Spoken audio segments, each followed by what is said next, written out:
Bilang pagdiriwang naman ng World Blood Donor Day, isinagawa ang blood donation drive sa Quezon Hill, Baguio City. Ilang residente nakibahagi sa programa sa layuning makapagdugtong ng buhay ng iba. Narito ang ulat ni PIAUC intern Mark Ligaspi. Sa pamamagitan ng simpleng pagdodonate ng dugo, maraming buhay ang maaaring mailigtas at matulungan.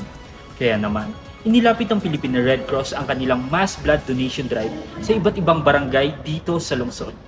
Aktibong nakibahagi ang ilang residente at volunteers donors sa mass blood donation program sa barangay Quezon Hill proper.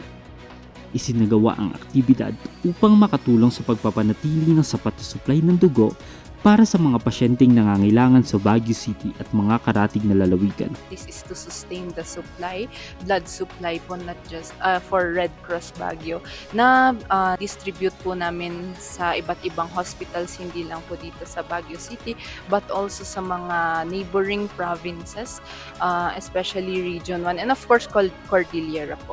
Kung layunin ng activity natin ay to encourage blood donors na may mga ganito po tayong activities. Maging aware po sila na may mga blood donation activities po ang Red Cross Baguio, at para mabigyan po sila ng idea kung ano po yung ginagawa po ng Red Cross Baguio, especially po ng blood services. Paliwanag ng Philippine Red Cross, dumaraan sa masusing pagsusuri o screening ang mga nagnanais na mag-donate ng dugo. Layunin nitong matiyak na sila ay kwalipikado at nasa maayos na kalagayan ng kalusugan bago sumailalim sa blood donation process.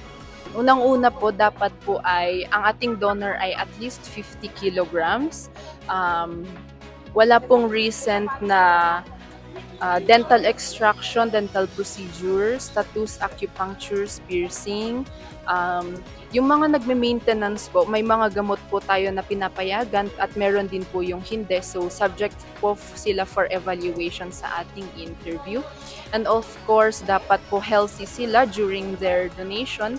Wala pong cough and colds, fever or rashes, or any other po na nararamdamang sakit sa katawan.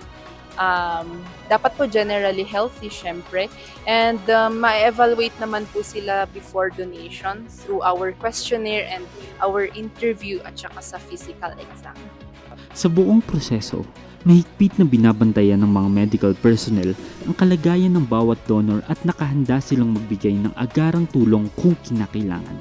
Doon pa lang sa pre-donation, meron na tayong questionnaire na i-fill up nila, and i-double check natin yun through our interview, and after that, i-assess natin ang kanilang physical health through their